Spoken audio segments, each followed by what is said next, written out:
Welcome to Sleepless Philosophers, where deep ideas meet restful nights. If you enjoy these journeys through philosophy, please like and subscribe and turn on notifications for daily uploads. To support the channel, consider leaving a super thanks. Any amount helps us continue creating content. You can also become a member to request video topics. We're not monetized, so your support truly makes the difference. Now let the philosophy begin. The liberal paradox, when freedom and choice destroy each other. An economist named Amartya Sen constructs a paradox about individual liberty and social choice, about whether societies can simultaneously respect individual freedom and satisfy basic welfare criteria. And the paradox goes as follows. Suppose society values individual freedom, values the principle that each person should be decisive over certain personal matters, should have sovereignty over a domain of choices, perhaps what to wear or what to read or how to live, and call this principle minimal liberalism, the requirement that each individual has at least one pair of alternatives where their preference determines social choice. And now suppose society also values Pareto efficiency, values the principle that if everyone prefers outcome A to outcome B, then society should choose A, should not choose an outcome that makes everyone worse off. And Sen proves that these two principles are incompatible, that no social decision procedure can guarantee both minimal liberalism and Pareto efficiency, that respecting individual freedom can conflict with respecting unanimous preferences. And this is the liberal paradox, also called the impossibility of a Paretian liberal, a demonstration that liberal values contain internal tensions, that freedom and welfare can conflict, that respecting individual choice over personal matters can lead to outcomes that everyone prefers to avoid. And the paradox has generated enormous literature, has sparked debates about the nature of rights, about whether rights are absolute or can be traded, about how to resolve conflicts between liberty and welfare. And the liberal paradox remains one of the most important results in social choice theory, remains a challenge to liberal political philosophy. Imagine a specific example. Two people, call them Prude and Lude, and a book, and Prude prefers that no one read the book, finds it offensive, would be most satisfied if neither reads it. And second best for Prude is if Prude reads it rather than Lude reading it, because at least then Prude can argue against it from first-hand knowledge, and worst for Prude is if Lude reads it while Prude does not. And Lude has opposite preferences, most prefers that Prude read the book, because Lude thinks Prude needs liberalising. Second best for Lude is that Lude reads it, and worst is that neither reads it. And now apply minimal liberalism. Say that Prude should be decisive over whether Prude reads the book, should have the right to choose for themselves, and Lude should be decisive over whether Lude reads the book, and Prude chooses not to read, exercises their right, and Lude chooses to read, exercises their right, and the outcome is Prude does not read and Lude reads, but both prefer the outcome where Prude reads and Lude does not. Both rank that outcome higher, and so the liberal outcome, the outcome that respects individual rights, violates Pareto efficiency, produces an outcome that both prefer to avoid, and the paradox emerges, respecting rights produces an outcome that unanimous preferences reject. The liberal paradox demonstrates that rights and welfare can conflict, that giving individuals control over personal matters can lead to collectively worse outcomes. And this challenges the assumption that liberalism is coherent, that respecting freedom always improves welfare. And Sen's paradox shows that this is false, shows that freedom and welfare can diverge, that societies face trade-offs between respecting rights and respecting preferences, and different resolutions prioritize differently. Some prioritize rights and accept that Pareto improvements may be blocked, accept that unanimous preferences may be overridden by individual sovereignty, and other resolutions prioritize welfare and accept that rights may be violated when everyone would benefit, and neither resolution is fully satisfying. Both involve accepting tensions within liberal values. Visualize the paradox as revealing a cycle. Individual rights produce an outcome, unanimous preferences reject that outcome and prefer an alternative. But that alternative violates individual rights, and we are stuck cannot satisfy both rights and preferences simultaneously. And this cycle shows that liberalism contains contradictions, that its commitments can conflict, and resolving the conflict requires prioritizing, requires deciding whether rights or welfare is more fundamental, and different liberal theories answer differently. Rights-based liberalism prioritizes rights and accepts welfare losses. Welfare-based liberalism prioritizes welfare and accepts rights violations, and no theory satisfies both perfectly.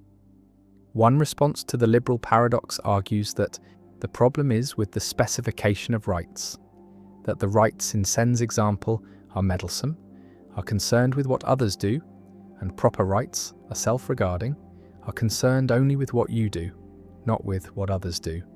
And if rights are limited to self-regarding matters, then the paradox may not arise, then respecting rights may be compatible with Pareto efficiency. And this response requires distinguishing between self-regarding and other regarding preferences, between preferences about your own life and preferences about others' lives. And liberalism protects the former, but not the latter. And this resolves the paradox by restricting the domain of rights, by denying that Prude has a right to prevent Lude from reading, even if Prude prefers that outcome. Another response accepts the paradox, accepts that rights sometimes block Pareto improvements, and argues that this is acceptable, that rights are constraints on social choice, are not mere preferences to be aggregated, but are protections that cannot be violated, even for welfare gains.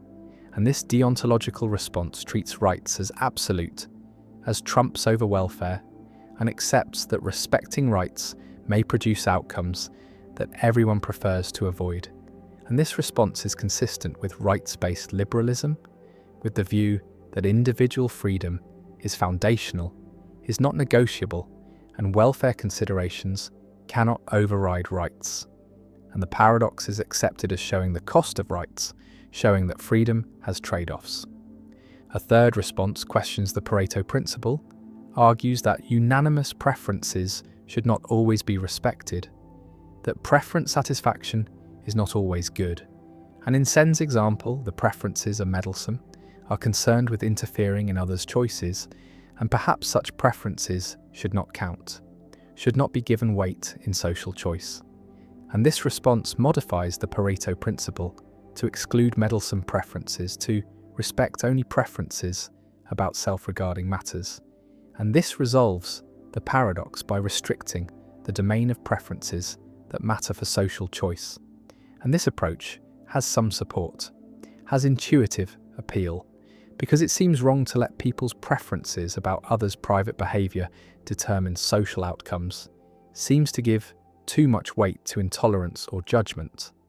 The liberal paradox also connects to debates about paternalism, about whether societies should prevent people from making choices that harm themselves, and paternalism violates minimal liberalism, overrides individual choice for welfare reasons, and the paradox shows why such overriding might be tempting, shows that respecting choice can produce outcomes that the chooser prefers to avoid. And this creates pressure toward paternalism, toward intervention, but liberalism resists, maintains that individual choice must be respected even when it leads to regret. And the tension between respecting choice and promoting welfare is permanent, is built into liberal theory, and the paradox makes it explicit. Some argue that the liberal paradox is merely theoretical, is unlikely in practice, requires specific preference structures that rarely occur, and empirical investigation of whether such structures exist would be valuable, but regardless of frequency, the paradox is important as a logical possibility, as a demonstration that liberal principles can conflict.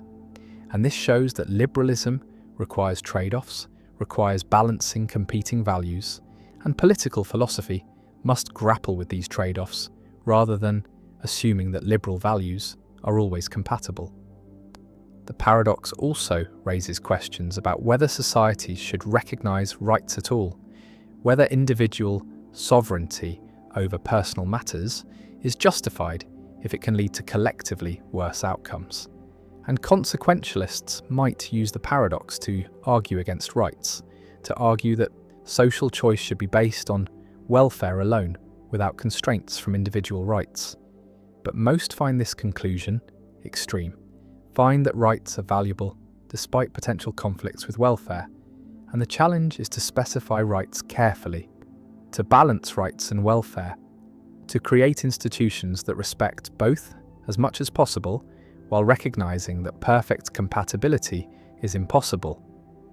Prude and Lude exercise their rights, make their choices, and the outcome satisfies liberal principles but violates Pareto efficiency, and both prefer an alternative, but that alternative requires violating someone's rights, requires overriding someone's choice, and the paradox stands unresolved, showing that liberalism contains tensions, that freedom and welfare can conflict, that rights and preferences can diverge, and the liberal paradox endures as one of the important impossibility results in social choice theory, as a challenge to liberal political philosophy, as a demonstration that liberal values are not perfectly compatible. And the paradox remains a permanent feature of liberal theory, requiring careful navigation, requiring trade-offs between competing values, and showing that coherent liberalism is more complex than it appears. The McGurk effect. Why seeing changes what you hear. A person watches a video of someone speaking, sees their lips move, hears sounds, and perceives speech, but something strange occurs. The auditory signal says one thing, the syllable "baha," and the visual signal shows lips making a different movement, the movement for ga, and yet what the person hears is neither ba nor ga but da, a fusion of the two inputs, a compromise between hearing and vision.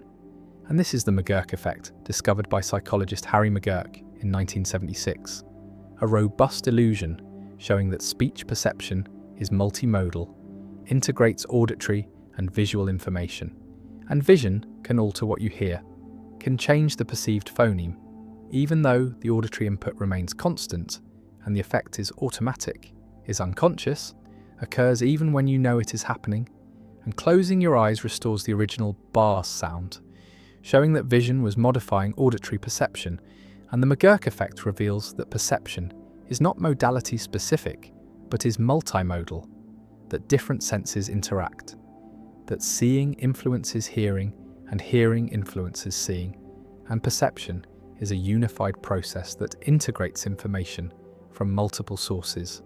And this has implications for theories of perception, for understanding consciousness, and for recognizing that sensory modalities are not separate channels, but are interconnected systems that jointly construct perceptual experience. Imagine experiencing the effect, watching a video where someone's lips move saying ga while the audio plays ba, and you hear da, not what was said, not what the lips showed, but a fusion, and you know the audio is ba, can check by closing your eyes, but when your eyes are open you hear da, vision overrides audition, changes what you hear, and the effect is involuntary, is not something you can turn off. Perception integrates the inputs automatically, and this integration occurs before consciousness, before you become aware of the sound, and what reaches awareness is already a fusion, already combines hearing and seeing, and you cannot access the separate inputs, cannot hear bay and see gay separately, but only experience the integrated da. The McGurk effect demonstrates that speech perception is not purely auditory, not simply a matter of processing sound waves, but involves visual information about lip movements, facial gestures, speaker identity, and context. And the brain combines these sources, weighs them according to reliability, and produces a unified percept. And when visual and auditory information conflict, the brain compromises, produces a perception that splits the difference. and this compromise shows that perception is not just input-driven but is constructed, is the result of unconscious inference, of combining cues according to probabilities. And McGurk is an example where the inference goes wrong, produces a percept that does not match either input perfectly, but represents the brain's best guess given conflicting information. Visualize the perceptual system as Bayesian, as computing probabilities based on sensory inputs and prior expectations. And when you see lips saying gyar and hear br, the brain computes that die is most likely given that visual and auditory cues are both somewhat unreliable and the percept should compromise between them. And this Bayesian integration explains many perceptual phenomena, explains how the brain combines cues from different senses, weights them by reliability, and produces unified, coherent experience. And the McGurk effect is a case where the integration produces an incorrect result, but reveals the normal processing that usually works well, that usually integrates senses accurately. The McGurk effect challenges theories that treat senses as separate, that analyze vision separately from audition, that assume perception is modality-specific, and the effect shows that modalities interact. That perception is fundamentally multimodal, and this has led to theories of multisensory integration, to research on how the brain combines information from different senses, where in the brain this integration occurs, and what rules govern it. And the McGurk effect has become a paradigm case, a standard demonstration of multimodal perception used in countless psychology classes and research studies. The effect also has implications for understanding consciousness, because the fusion occurs before consciousness, occurs in processing that we do not have access to, and what we experience as the result of this processing is the fused percept, and we do not experience the separate auditory and visual inputs, do not have access to the processing that combined them, and consciousness receives only the output, only the unified percept, and this shows that much of perception is unconscious, is hidden from awareness, and conscious experience is constructed from unconscious processing, and the construction is so seamless that we do not notice it, do not realize that our experience is a synthesis rather than a direct recording of input. The McGurk effect appears in discussions of cognitive penetrability, because if perception is modular, if sensory systems are encapsulated, then one modality should not influence another. Vision should not alter what you hear, but the McGurk effect shows cross-modal influence, shows that perception is not strictly modular, that different sensory modules communicate and interact. And this qualifies strong modularity, suggests that while early sensory processing may be modular, later perceptual processing integrates across modalities, and perception as a whole is not modular but is interactive. And the McGurk effect is evidence for this interactivity, for perceptual systems that are not strictly separated but are interconnected. The effect also has practical implications for understanding speech perception in noisy environments, for designing hearing aids that take advantage of visual information, for developing virtual reality systems that create convincing multimodal experiences, and for understanding how perception can be manipulated, how illusions can be created through conflicting sensory cues. And the McGurk effect shows that perception is vulnerable to these manipulations, is not simply determined by physical input, but depends on how inputs are integrated.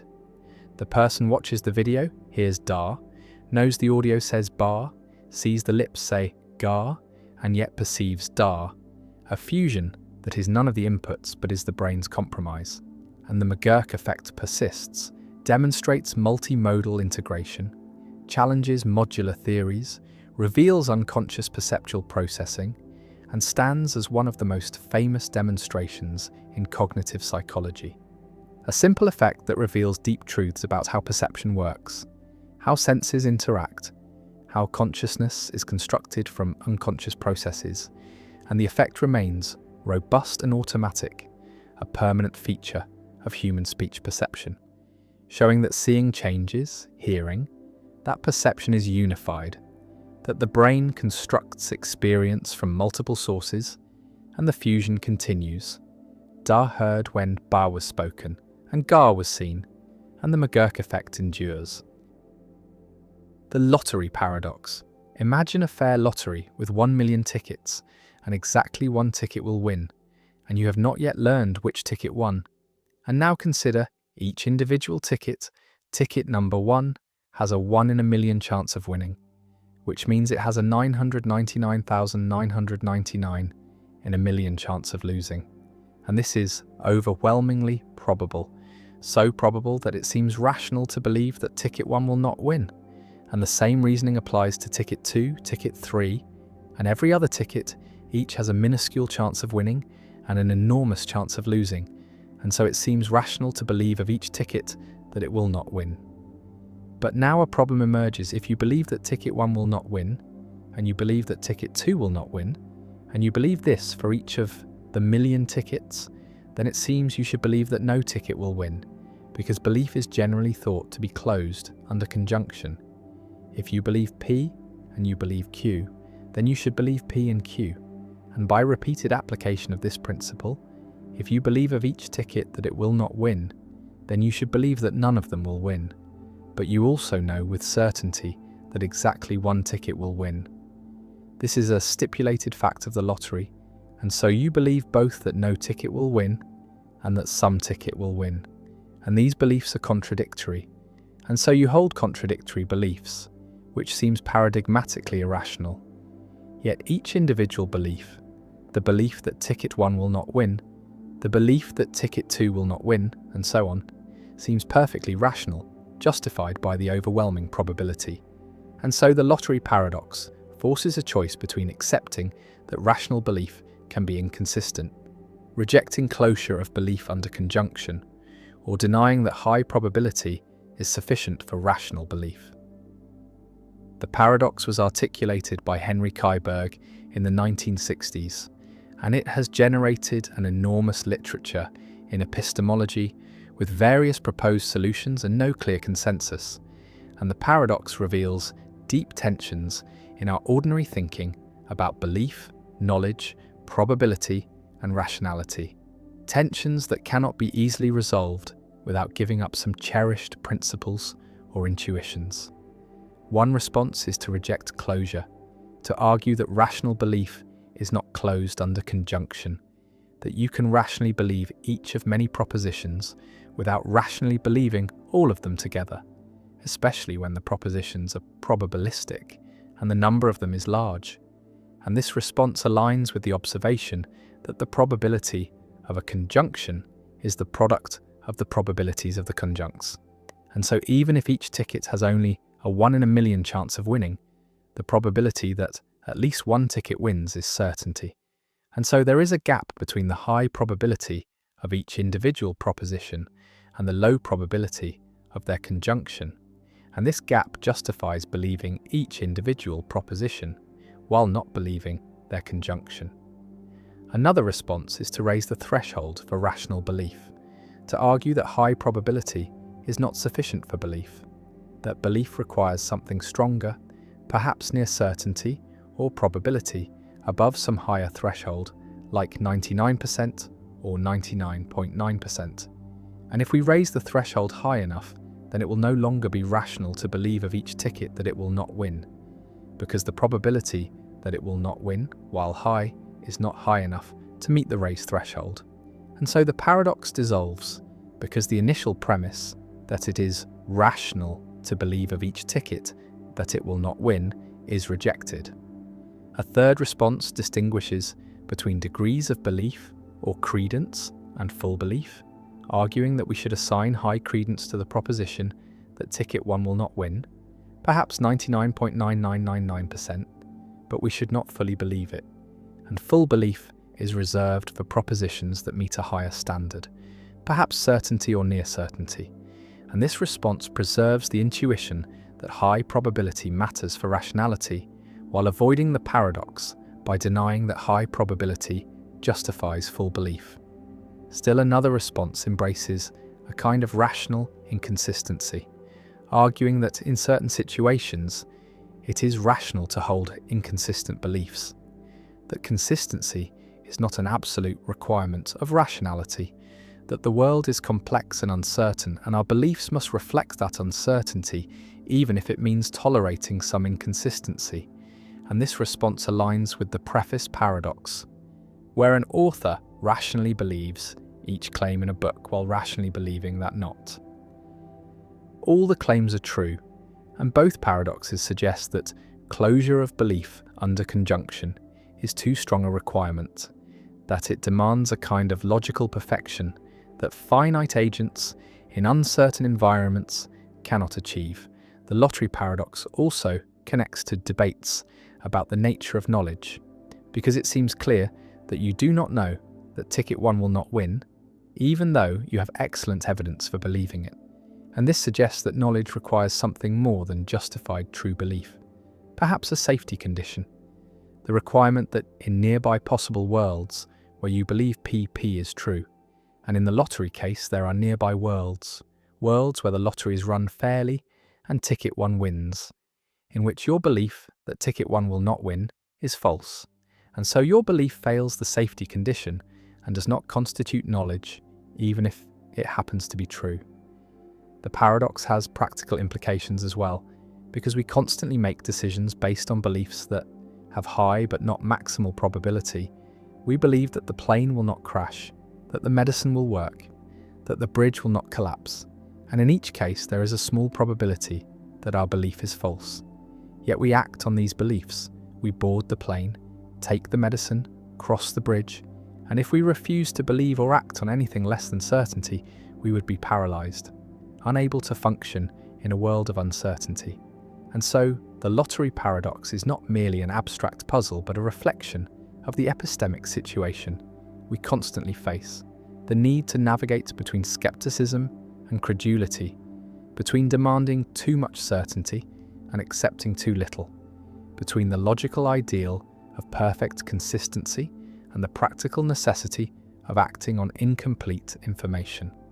The million tickets sit in the urn, one will win, the others will lose, and reason seems to say both that we should believe of each that it will lose, and that we should not believe that all will lose. And this contradiction, or apparent contradiction, has no easy resolution, no solution that preserves all intuitions and principles. And so the paradox remains a permanent challenge to theories of rational belief, a puzzle that forces philosophers to clarify what they mean by belief, by rationality, by justification, and to acknowledge that our ordinary concepts, when pressed to their limits, reveal inconsistencies and tensions that may be ineliminable features of finite cognition rather than problems to be solved. And the lottery continues, the tickets are drawn, one wins, the others lose, and we believe what we must believe, what rationality seems to demand, even when those beliefs, taken together, lead to contradiction. And the paradox endures, a monument to the gap between logical perfection and epistemic reality, between what we ought to believe in principle and what we must believe in practice. The manipulation argument, when being programmed feels like choosing. A scientist creates a person in a laboratory, designs their brain molecule by molecule, programs their psychology precisely, installs specific beliefs, desires, values, personality traits, and then releases this person into the world, and the person deliberates about what to do, weighs options, considers consequences, makes decisions based on their reasons, their desires, their values, and all of this psychological processing feels normal from the inside, feels like genuine deliberation, genuine choice, and yet the person's entire psychology was determined by the scientist, was programmed. And so the person's choices are not really their own, not really free, are the scientist's choices implemented through the person's brain, and the person is not responsible for actions that flow from programmed psychology, is more like a puppet than an agent. And this is the manipulation argument against compatibilism, the argument that being determined by natural causes, by genes and environment, is relevantly similar to being determined by manipulation, by programming, And if programmed persons lack free will, then naturally determined persons also lack free will. And since determinism says all persons are naturally determined, all persons lack free will if determinism is true, and compatibilism is false. And this manipulation argument, developed by Dirk Pereboom and others, creates a serious challenge for compatibilist theories. Forces compatibilists to explain how natural determination differs from manipulation, how being caused by evolution and upbringing differs from being caused by a neuroscientist. And the argument remains controversial, remains debated, and compatibilists offer various responses. But the challenge persists. Imagine the manipulated person situation. They wake up in the laboratory, memories implanted, personality formed, and they go about their life, make choices, pursue goals, and from their perspective, everything seems normal. They feel like they are choosing freely, feel like their decisions are their own, and yet every thought, every desire, every value was installed by the scientist. And nothing about their psychology is random. Nothing escaped the scientist's control. And now consider whether this person is morally responsible for their actions, whether they deserve praise or blame. And the intuition is no. They are not responsible because their actions flow from programmed psychology, from values and desires they did not choose, that were imposed on them. And responsibility requires that psychology be one's own, not be externally determined. And the manipulated person's psychology is not their own, is the scientist's creation. And so they lack responsibility, lack free will. The manipulation argument proceeds through cases, starts with extreme manipulation, obvious programming, and then gradually moves toward more natural cases, and asks at each stage whether the person is responsible, and the cases are designed to show that there is no relevant difference between manipulation and natural causation, that if manipulation undermines responsibility, then natural determination also undermines responsibility. And the four-case argument, Pereboom's version, goes as follows. In case 1, a person is directly manipulated by scientists who induce specific mental states. In case 2, a person is programmed from birth by scientists who arrange their environment and training. In case 3, a person is determined by their genetic inheritance and upbringing without any intentional manipulation. In case 4, a person is determined by the normal causal processes of a deterministic universe. And Pereboom argues that there is no morally relevant difference between these cases, that if case 1 undermines responsibility, then so do the others. And since case 4 is just determinism, determinism undermines responsibility, and compatibilism is false. Visualize the progression, from direct neural manipulation to genetic engineering to natural upbringing to deterministic causation. And at each stage, the person's psychology is caused by factors beyond their control, factors they did not choose. And the manipulation argument says that the source of causation, whether intentional or natural, does not matter for responsibility. What matters is that the person's psychology was determined by factors beyond their control. And this determination undermines freedom regardless of whether a scientist or nature did the determining. And if we agree that the manipulated person, in case 1, is not responsible, then we must agree that naturally determined persons, in case 4, are also not responsible, and compatibilism, which says determinism is compatible with responsibility, is refuted. Compatibilists respond to the manipulation argument with various strategies.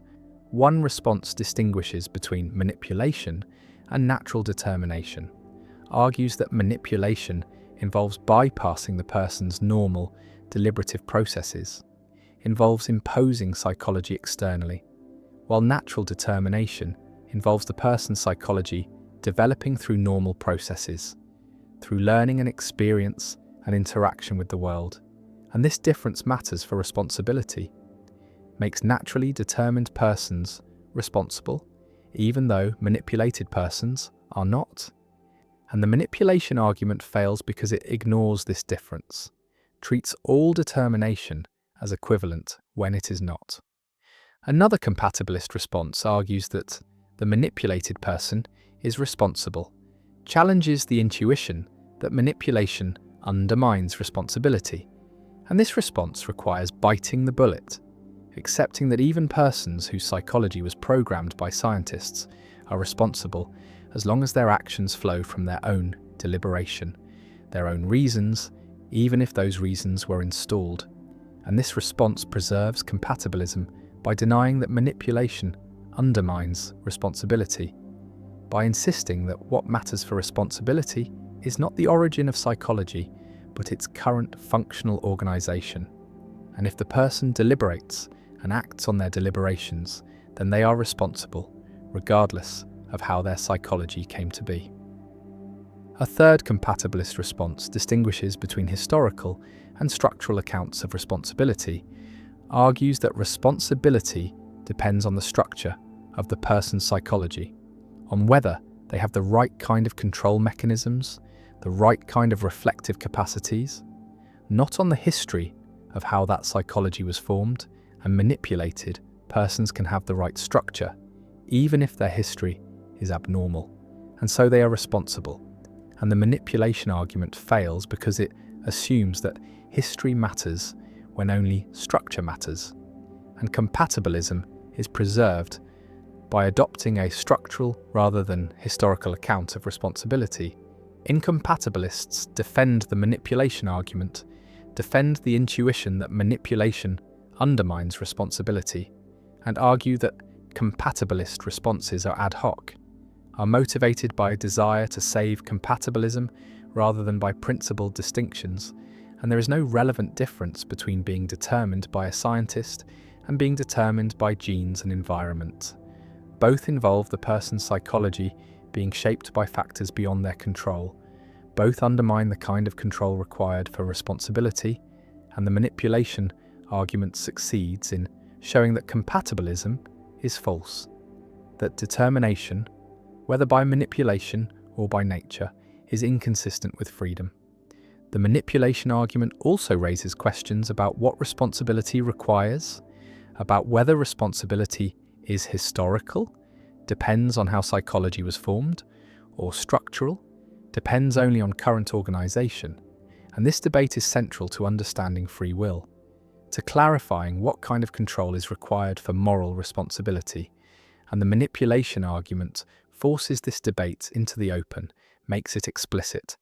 And even if the argument does not definitively refute compatibilism, it succeeds in challenging compatibilists to articulate their view clearly, to explain what distinguishes responsible from non-responsible agents. The programmed person walks through life, choosing, deliberating, acting, and feeling free. And the question remains whether they are genuinely responsible, whether their choices are truly their own, or whether they are puppets, implementations of the scientist's design.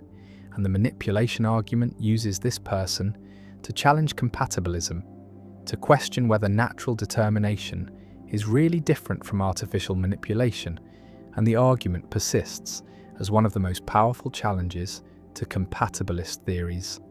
A challenge that highlights the difference between feeling free and being free, between subjective experience of choice and objective reality of determination. And the manipulated person remains choosing but programmed, free-feeling but determined. And whether such a person is responsible remains contested. And the manipulation argument endures as a permanent challenge to compatibilism, forcing recognition that if determinism is true, then we are all in a sense manipulated, determined by factors beyond our control, and whether this determination undermines responsibility, whether it makes us unfree, remains one of the deepest questions in philosophy of free will. The non-identity problem, why creating a disabled child, seems wrong but harms no one.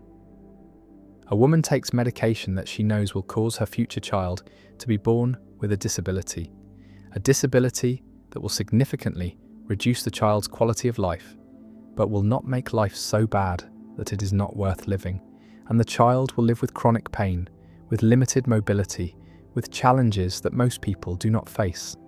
But the child will still experience joy and love and meaning, and life will be worth living overall, just harder, just less good than it could have been. And we are inclined to say that the woman did something wrong, that she should have stopped taking the medication, should have waited until it cleared her system before conceiving. And if she had waited, she would have conceived a different child, a healthy child. And this seems like the obviously right choice, but now philosopher Derek Parfit poses a troubling question. Who exactly was harmed by the woman's choice? Who was made worse off? And the answer is puzzling because the disabled child cannot claim to have been harmed. Because if the woman had waited and conceived a different child, then this particular child would not exist at all, and the disabled child's only alternative to existing with a disability is not existing. And existing with a disability, as long as life is worth living, is better than not existing. And so the disabled child is not worse off, is actually better off for existing. And if no one was harmed, then how can the action be wrong? And this is the non-identity problem, a puzzle about how to ground judgments of wrongness in cases where the identity of affected individuals depends on the choices being evaluated. Imagine the scenario more carefully. At time 1, the woman is taking medication, and she has a choice: conceive now and have a disabled child, or wait a month, stop the medication, and conceive a healthy child. And suppose she chooses to conceive now, and 9 months later, a child is born with a disability. Call this child Alex, and Alex grows up facing challenges, but also experiencing good things. And on balance, Alex is glad to be alive, prefers existing to not existing. And now we ask whether the woman wronged Alex, whether Alex was harmed by the woman's choice. And the problem is that the alternative was not Alex without the disability. The alternative was a different child entirely, because different sperm and egg would have united if the woman had waited, and different genetic material produces a different person. And so Alex's options were either exist with the disability or not exist at all. And Alex is better off existing with the disability than not existing. And so how can Alex complain? How can Alex say the woman wronged them, when the only other possibility is non-existence? And if Alex cannot complain, then who can? And if no one can complain, then in what sense was the action wrong? The problem generalizes beyond this specific case. It arises whenever a choice affects who will exist rather than merely affecting how existing people will fare. And these cases are called non-identity cases, and they include decisions about environmental policy, where current generations choose between policies that affect which future people will exist. Decisions about genetic engineering, where parents choose traits for children who would not exist without that choice. Decisions about timing of reproduction, where different times lead to different children. And in all these cases, the people affected by the choice cannot claim they would have been better off if a different choice had been made, because they would not have existed if a different choice had been made. And so, standard harm-based reasoning seems to fail, seems unable to explain why these choices might be wrong. Visualize the problem as a branching tree. At the decision point, 2 branches extend. On one branch, a child with disability exists. On the other branch, a different healthy child exists. And we compare the 2 branches and say the second is better, produces a better outcome, a healthier child, less suffering, more well-being. But when we try to say who benefits from choosing the second branch, we cannot point to anyone. The disabled child does not benefit, because that child does not exist in the second branch. The healthy child does not benefit, because that child does not exist in the first branch. And so, there is no person who is made better off by choosing the better branch. And this seems to undermine the claim that the better outcome is better for anyone. And yet we strongly feel that the choice matters, that creating a child with avoidable disability is wrong. Parfit proposed the non-identity problem as a challenge to person-affecting principles. Principles that say an action is wrong only if it makes someone worse off. And these principles work well for ordinary cases where the same people exist regardless of the choice, but they fail for non-identity cases where different choices lead to different people existing. And if we want to maintain that choices in non-identity cases can be wrong, we must adopt impersonal principles, principles that evaluate outcomes based on total or average well-being, or some other measure that does not depend on comparing how well-off particular individuals are across different choices. But impersonal principles face their own difficulties. They can imply things like the repugnant conclusion. They can recommend creating vast populations with minimal welfare, and they can conflict with intuitions about person-relative reasons and obligations. One response to the non-identity problem is to reject the claim that wrongness requires harming someone, to argue that some actions are wrong, even though they do not make anyone worse off, and creating a child with an avoidable disability is wrong. Not because it harms the child, but because it fails to give the child the best start in life, violates a duty to create the best children we can, and this response requires specifying what duties we have regarding procreation, what standards of care apply to potential children, and whether these duties are owed to specific individuals or are impersonal obligations about making the world better. Another response is to argue that the disabled child is harmed after all, harmed relative to an appropriate baseline, and the baseline is not non-existence, but rather the life the child could have had if different choices had been made, even though those choices would have resulted in a different child. We can still say that creating a child with avoidable disability is wrong because it brings into existence someone whose life contains avoidable suffering. And this suffering is bad even if it does not make anyone worse off compared to any alternative where that same person exists. And this response requires defending an impersonal notion of harm. Harm that is not comparative, not based on counterfactuals about specific individuals, but based on the presence of bad states like suffering.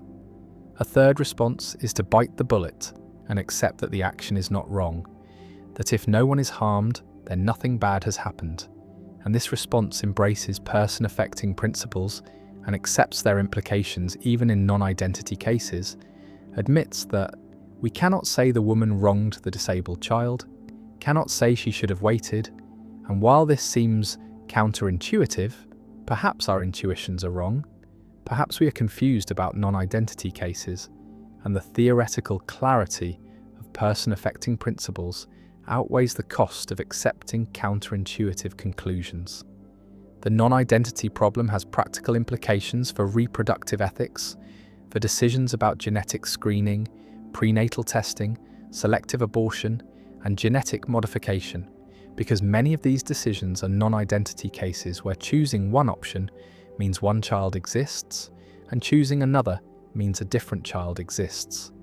And if we cannot say these choices harm anyone, then it becomes difficult to regulate them. Difficult to say parents have obligations about which children to create. And yet most people feel strongly that some procreative choices are wrong, that parents should not knowingly create children with serious avoidable disabilities, that we have reasons to prefer healthy children, and these feelings need grounding, need principles that explain why these choices matter, even though no particular person is made worse off. The woman stands at the choice point, medication in hand, and she can conceive now or wait, can create a child with disability or create a different healthy child, and the choice seems obvious. And yet when we try to justify the obvious answer, try to explain why waiting is better, the justification becomes elusive, slips through our fingers, because no one is harmed by conceiving now. The child who exists is glad to exist, and the child who would exist if she waited does not exist to be disappointed.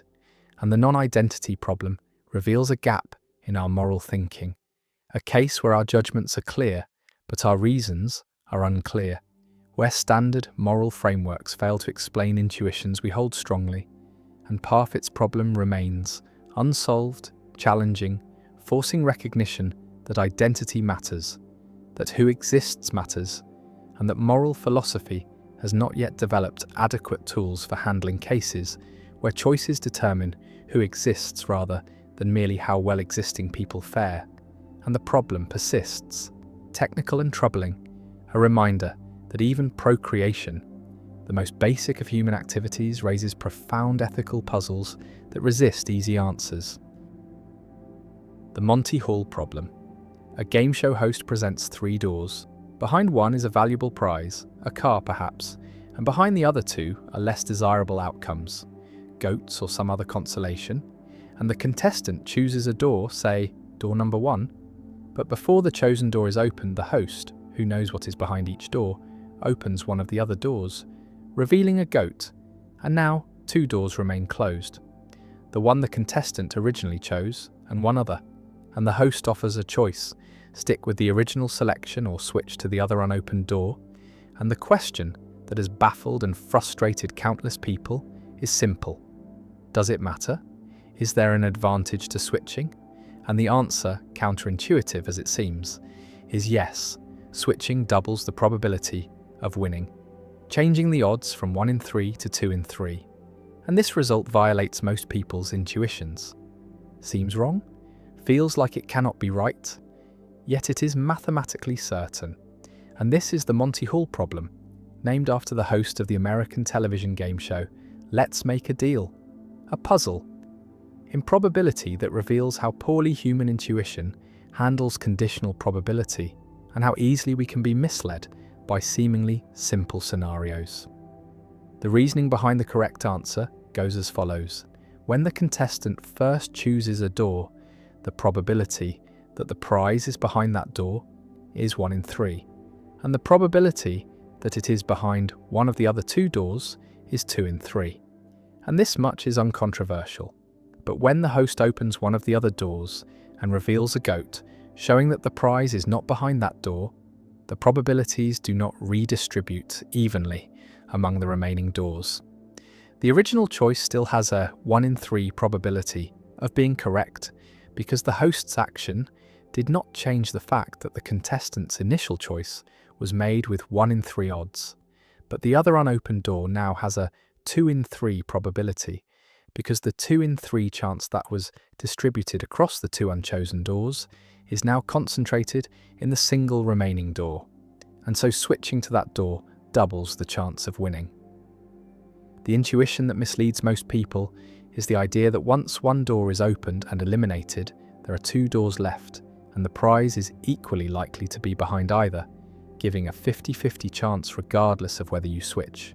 But this reasoning ignores the information provided by the host's action, the fact that the host deliberately chose to open a door with a goat. And this deliberate choice is not random, it is constrained by knowledge. The host cannot open the door with the prize and will not open the door the contestant chose. And so the host's action provides information that updates the probabilities in a non-obvious way. A useful way to see why switching is advantageous is to imagine a version of the game with 1,000,000 doors. The contestant chooses one door, which has a 1 in a million chance of having the prize, and then the host opens 999,998 of the other doors, all showing goats, leaving only the contestant's original choice and one other door. And now it seems clear that the contestant's original choice, made with 1 in a million odds, is almost certainly wrong.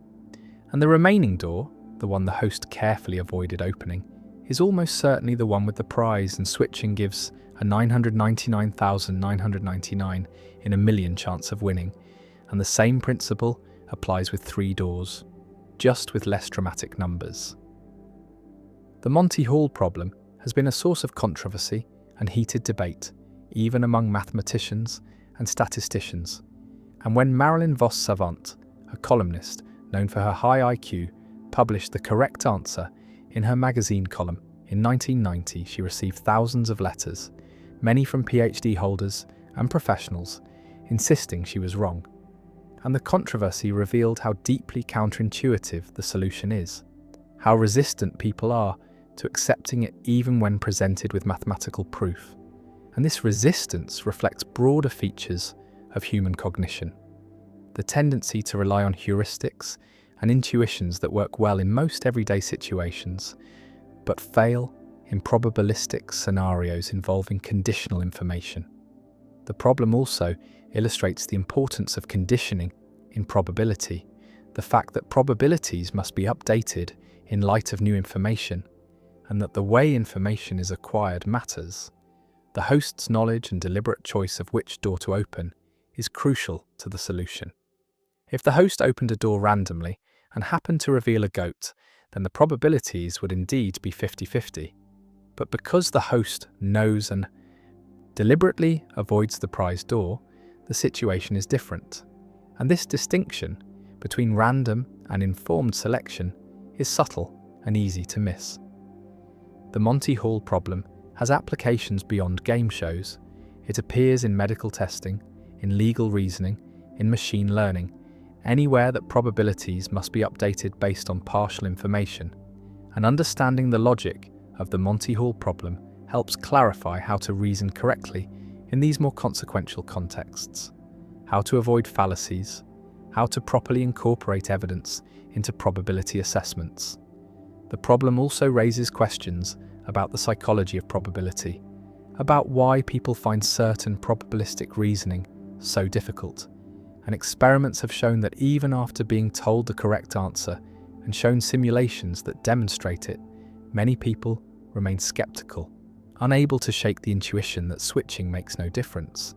And this persistence of false intuition, despite evidence, suggests that probabilistic thinking is not natural to humans, that we evolved in environments where simple heuristics like equiprobability were sufficient, and that the kind of careful conditional reasoning required by the Monty Hall problem is a learned skill that requires training and practice.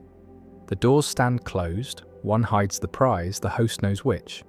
The contestant chooses. The host opens a door, reveals a goat, and offers the choice. And the decision, which seems inconsequential, which feels like a coin flip, is actually a test of probabilistic reasoning, a puzzle that most people get wrong, that defies intuition, that reveals the gap between how we think probability works and how it actually works. And the Monty Hall problem endures, a staple of probability courses, a cautionary tale about trusting intuition, a reminder that the world is full of situations where the obvious answer is wrong, where careful analysis reveals unexpected structure, where what seems like chance is actually determined by hidden information, and the contestant who switches, who overcomes intuition and follows the mathematics, walks away with the prize twice as often, and the contestant who sticks with the original choice, trusting gut instinct, wins only a third of the time. And the difference, the doubling of odds, is not a trick or a gimmick, but a genuine feature of how conditional probability operates, and the problem persists, puzzling new generations, frustrating those who encounter it, illuminating those who understand it. A small puzzle with large implications. A game show scenario that contains lessons about reasoning, evidence, and the limits of human intuition. The omniscience paradox. Can God know what it's like to not know everything? A theologian declares that God is omniscient, all-knowing, possessing complete and perfect knowledge of everything that can be known, every fact, every truth, every possibility, past, present, and future. And this claim seems straightforward, seems like a natural attribute of a perfect being, and yet a puzzle emerges when we consider what omniscience includes, whether it encompasses not just propositional knowledge, facts that can be stated as true or false, but also experiential knowledge, the knowledge of what something feels like, what it is like to undergo certain experiences. And the paradox asks whether God knows what it is like to not know something, whether God understands the experience of ignorance, confusion, discovery, learning, and if God does know what ignorance feels like, then God must have experienced ignorance. But if God has experienced ignorance, then God was not always omniscient, and if God cannot know what ignorance feels like, then there is something God does not know. And either way, omniscience seems incomplete, seems to have gaps, and this is the omniscience paradox, a puzzle about whether complete knowledge includes knowledge of incomplete knowledge, whether knowing everything includes knowing what it is like to not know. Imagine God trying to understand human experience, trying to grasp what it feels like to be confused, to search for answers, to wonder whether something is true, to make mistakes, to learn, to have that moment of insight when understanding suddenly clicks into place after struggling. And these experiences seem to require not knowing, seem to be essentially experiences of ignorance or partial knowledge. And if God has never been ignorant, has always known everything, then God has never had these experiences, has never felt what it is like to learn. And so there is an aspect of human experience that God cannot fully understand, cannot know from the inside. And this suggests that omniscience, defined as knowing everything, is actually impossible, because knowing everything includes knowing what it is like to not know everything. And these two forms of knowledge are incompatible, cannot both be had by the same being at the same time. The paradox connects to philosophical debates about the nature of knowledge, about whether there are different kinds of knowledge that cannot be reduced to each other: propositional knowledge, knowing that something is true, and experiential knowledge, knowing what something is like. And the distinction is illustrated by cases like colour perception. A person who has never seen red but knows all the physical facts about red light, about wavelengths and retinal responses and neural processing, does not know what red looks like, does not have experiential knowledge of redness. And when they see red for the first time, they learn something new. And this suggests that experiential knowledge is distinct from propositional knowledge, cannot be obtained just by knowing facts. And if this is right, then God's omniscience, if it is purely propositional, misses something, misses the experiential dimension. And God does not know what it is like to see red for the first time, does not know what it is like to learn, does not know what ignorance feels like. Visualize the problem as a conflict between two divine attributes: omniscience, which requires always having known everything, and perfect empathy or understanding, which requires knowing what human experiences feel like from the inside. And human experiences include experiences of not knowing. And so perfect understanding seems to require having been ignorant. But omniscience seems to exclude ever being ignorant. And the two attributes pull in opposite directions, and something must give. Either God is not omniscient in the full experiential sense, or God does not fully understand human experience, or the distinction between propositional and experiential knowledge is mistaken, and God can know what ignorance feels like without ever being ignorant, through some superior form of knowledge that encompasses both facts and feelings. One theological response is to argue that God's knowledge is sui generis, is of a different kind than human knowledge, and God knows what ignorance is like, not by experiencing it, but by knowing its nature completely, by understanding all its causes and effects and phenomenal properties, and this understanding is so complete that it counts as knowing what ignorance is like, even though God has never been ignorant. And this response tries to bridge the gap between propositional and experiential knowledge, tries to say that sufficiently complete propositional knowledge includes experiential knowledge, but critics argue that this misses the point, that no amount of knowing facts about an experience captures what the experience is like, that there is an irreducible, subjective aspect that can only be known by having the experience, and so God's propositional knowledge, however complete, does not include experiential knowledge of ignorance. Another response is to embrace kenosis, the theological idea that God voluntarily limits divine attributes. And this view says that God can and does experience ignorance, that in becoming incarnate, in taking human form as Christ, God experienced human limitations, including not knowing things. And the gospel accounts support this, showing Jesus learning, growing in wisdom, not knowing when the end times would come. And this shows that God can experience ignorance without ceasing to be God, that omniscience is not essential to divinity, but is a power that can be set aside. And this resolves the paradox by denying that God is always omniscient, accepting that there are times when God voluntarily limits divine knowledge. But this creates new puzzles about whether a being that is not always omniscient can be called omniscient, and whether divine attributes can be temporary. A third response distinguishes between different kinds of ignorance, between merely not knowing a fact which God never experiences, and the phenomenology of searching for knowledge, the feeling of curiosity and discovery, which God might be able to simulate or understand through analogical reasoning, and God knows what it would be like to be in a state of ignorance, even though God is never actually in such a state.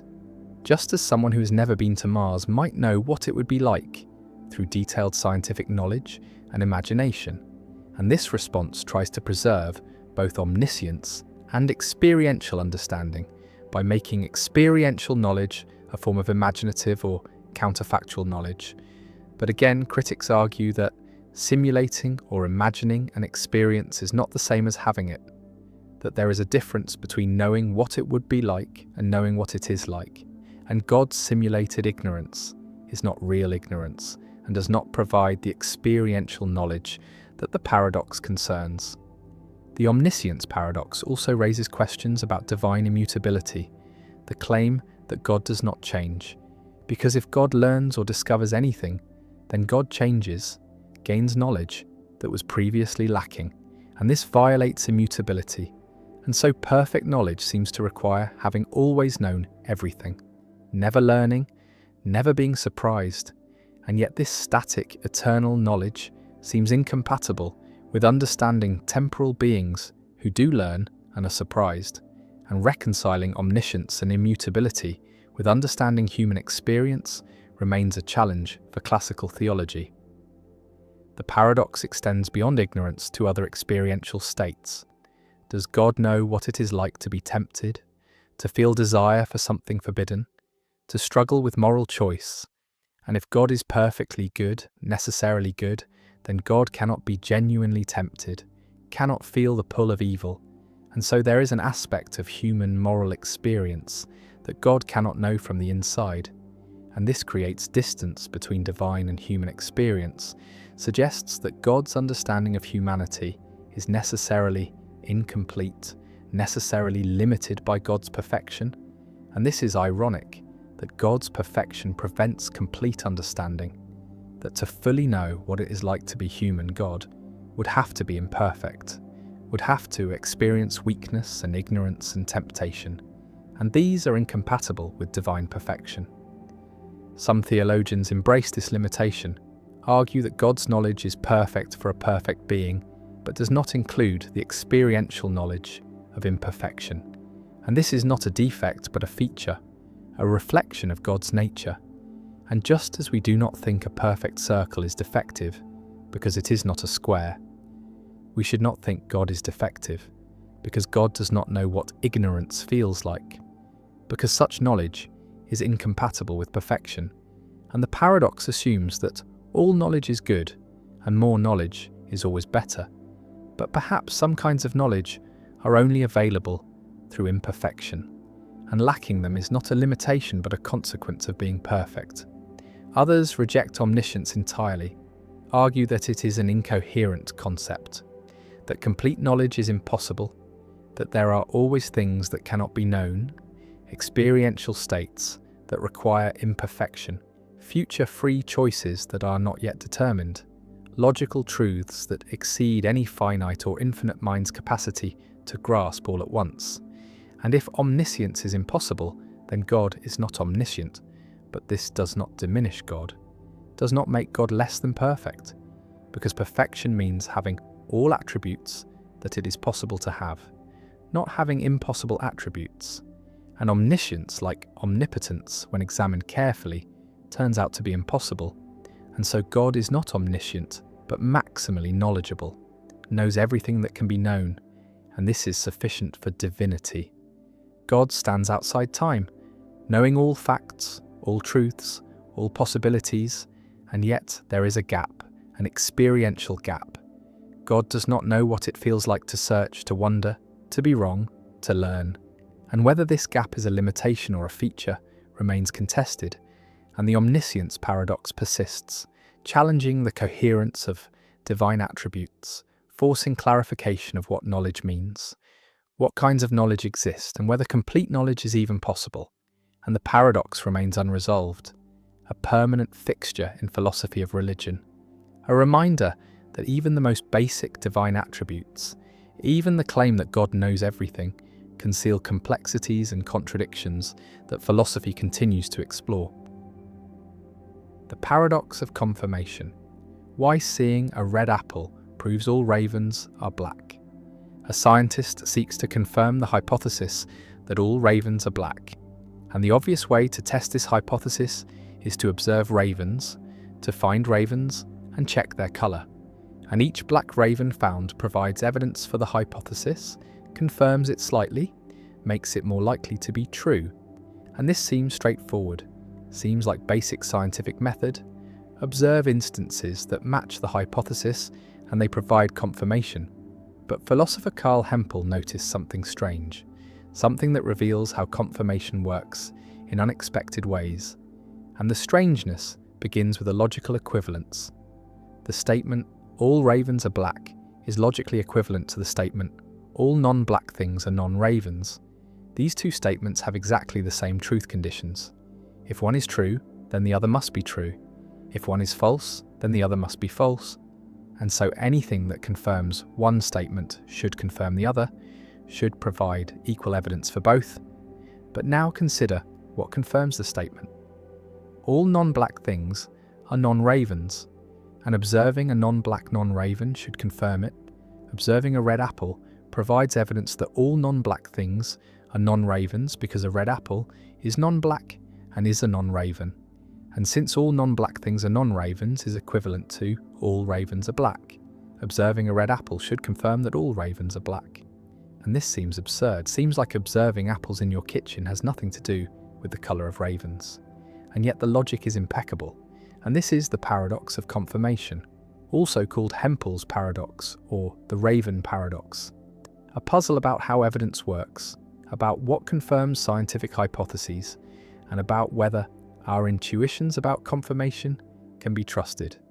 Imagine a scientist sitting in a laboratory surrounded by red apples, carefully noting each one, recording that it is red and not a raven, and claiming that this investigation provides evidence about ravens, evidence that all ravens are black. And this seems ridiculous. Seems like the scientist has confused what is relevant to the hypothesis, has mistaken irrelevant observations for genuine evidence, and yet the logical structure is clear. Each red apple confirms that all non-black things are non-ravens, and this statement is logically equivalent to all ravens are black. And confirmation should be closed under logical equivalence. If observation O confirms hypothesis H, and H is equivalent to H, then O should confirm H out, otherwise confirmation would depend on how we phrase hypotheses rather than on what they say. And so the scientist with the red apples is doing legitimate science, is confirming a hypothesis about ravens even though no ravens are involved. And the paradox forces us to either accept this counterintuitive conclusion or reject some principle we thought was obvious about how confirmation works. The paradox reveals tension between formal logic and intuitive judgment. Because formally the argument is valid, red apples do confirm that all ravens are black through the equivalence with all non-black things are non-ravens, but intuitively this seems wrong. Seems like red apples are irrelevant to ravens, and resolving this tension requires either explaining why the formal conclusion is actually correct and our intuitions are misleading, or showing where the formal argument goes wrong, where a principle we thought was valid actually fails. And both options have been pursued, have generated extensive philosophical literature, have produced multiple proposed solutions, none of which has won universal acceptance. Visualize the logical space of all objects, divided into 4 categories: black ravens, which confirm the hypothesis directly; non-black ravens, which would falsify the hypothesis; black non-ravens like coal or blackboards, which seem irrelevant; and non-black non-ravens like red apples, which also seem irrelevant. And the paradox says that observing objects in the 4th category, non-black non-ravens, provides evidence for the hypothesis that all ravens are black, because these observations confirm the equivalent hypothesis that all non-black things are non-ravens, and each red apple, each green leaf, each blue car provides a tiny bit of evidence that ravens are black. And while this sounds absurd, it follows from principles of confirmation that seem undeniable. One proposed solution appeals to background knowledge and prior probabilities, argues that red apples do confirm that all ravens are black, but the confirmation is so tiny as to be practically negligible.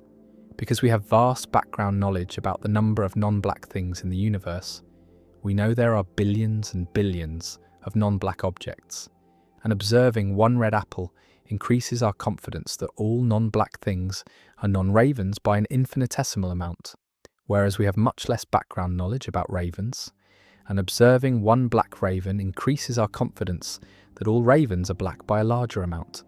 And so both observations provide confirmation, but in vastly different degrees.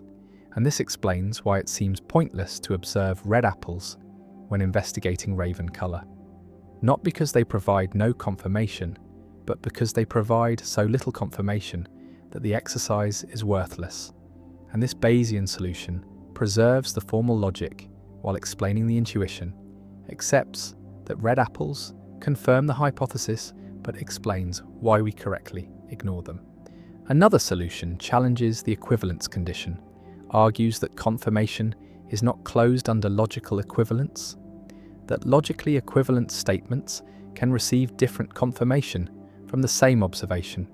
And the reason is that confirmation depends not just on logical form, but on the way hypotheses are stated, on which predicates are used, on how the hypothesis carves up the world, and all ravens are black, and all non-black things are non-ravens, while logically equivalent organise the world differently, make different predicates primary, and observations confirm hypotheses relative to these organisations, and a black raven confirms the first hypothesis more than the second, and a red apple confirms the second more than the first, even though they are equivalent.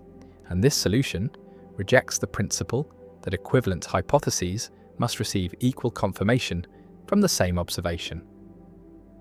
A third solution appeals to selective confirmation, argues that observing a red apple provides some evidence for all ravens are black, but only under certain conditions, only when the observation is made in a context where it has the potential to falsify the hypothesis, and seeing a red apple in your kitchen where you never expected to find a raven provides no confirmation, provides no new information, but seeing a red apple in a context where you might have found a non-black raven, where the observation had the potential to reveal a counterexample, does provide confirmation.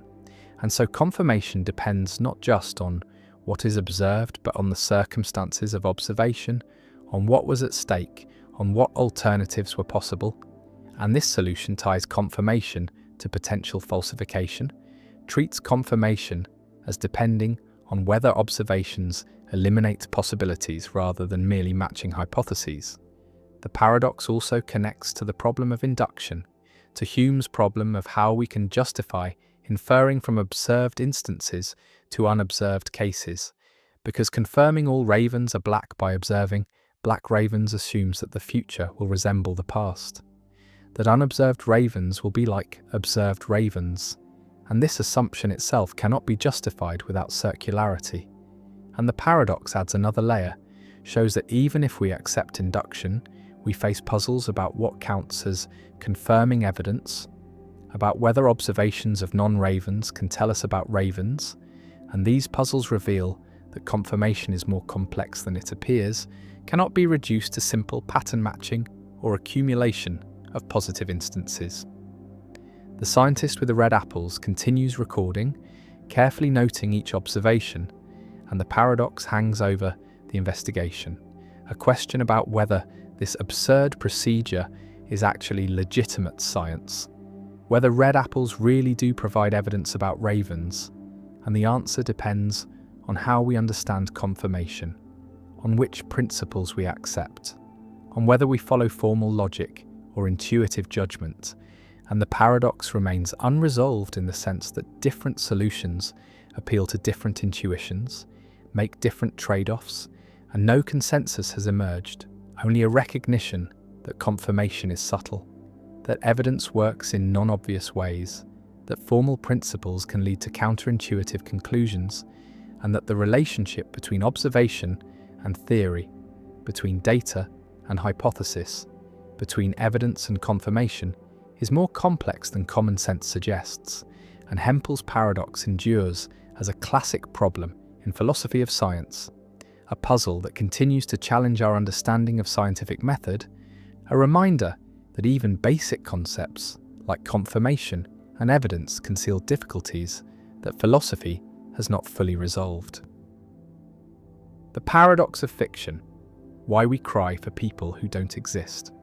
A person sits in a dark theatre watching a film, and on the screen a character faces tragedy, loses a loved one, experiences betrayal, suffers deeply, and the person watching feels genuine emotion, feels sadness, feels tears forming, feels the physiological responses of grief, and yet the person knows that what is happening on screen is not real, knows that the characters are fictional, that no one actually died, that the suffering is pretend, is mere actors following a script in front of cameras.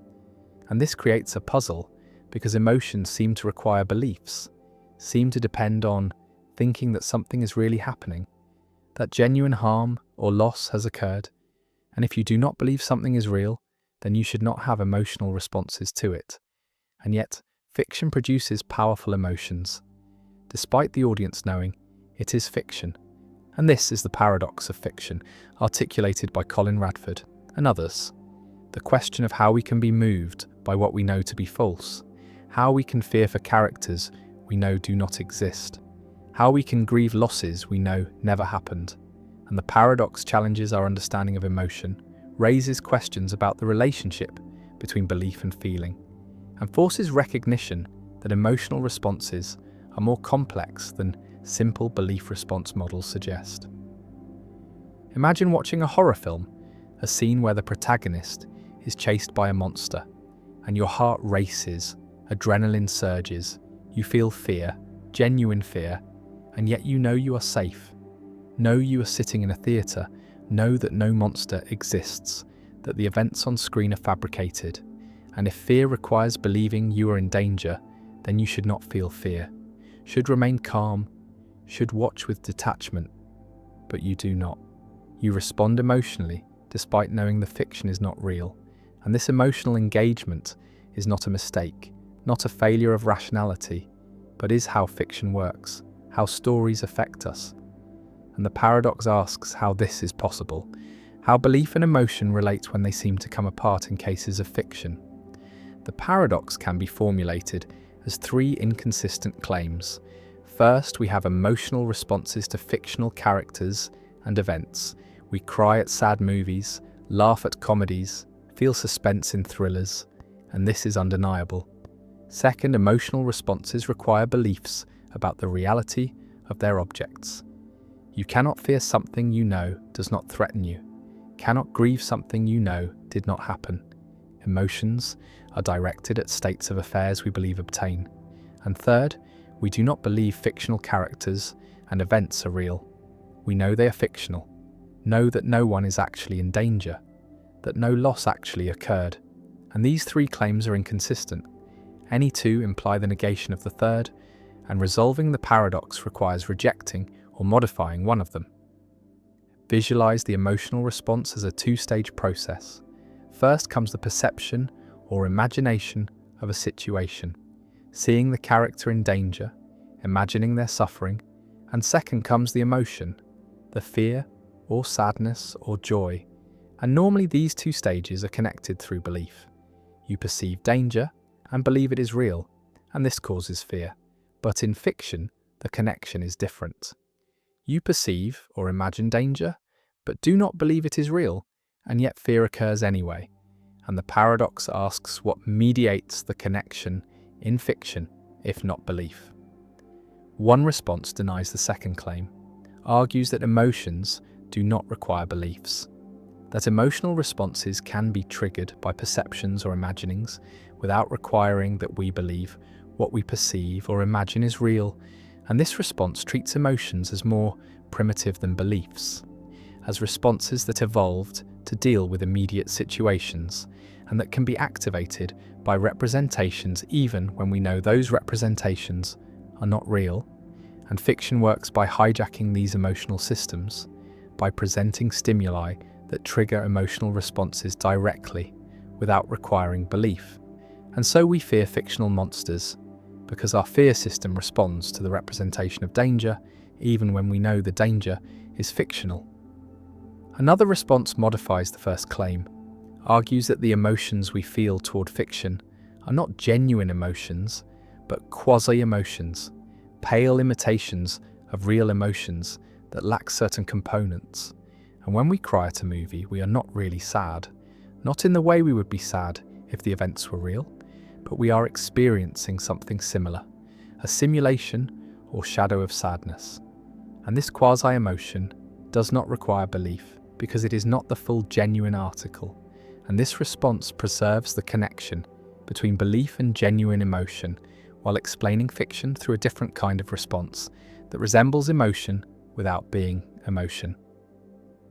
A third response, associated with Kendall Walton, appeals to imaginative engagement, argues that when we engage with fiction, we make believe. We imagine that the fictional events are real, and our emotional responses are responses to what we imagine rather than to what we believe. And imagination can trigger emotional responses without requiring belief, can produce fear and sadness and joy through imagined scenarios. And fiction invites us to imagine certain things, and our emotions follow from these imaginings. And this response treats make-believe as a distinct cognitive mode, different from both belief and mere perception. A mode that can generate emotions without requiring that we believe the imagined content is real. The paradox also raises questions about the function of fiction, about why we engage with fictional narratives, why we subject ourselves to emotions triggered by events we know are not real. And various answers have been proposed. Perhaps fiction allows us to explore possibilities, to experience situations vicariously, to rehearse emotional responses in safe contexts. Perhaps it serves social functions, helps us understand others, builds empathy, creates shared experiences, or perhaps it provides aesthetic pleasure, the enjoyment of well-crafted narratives regardless of their truth.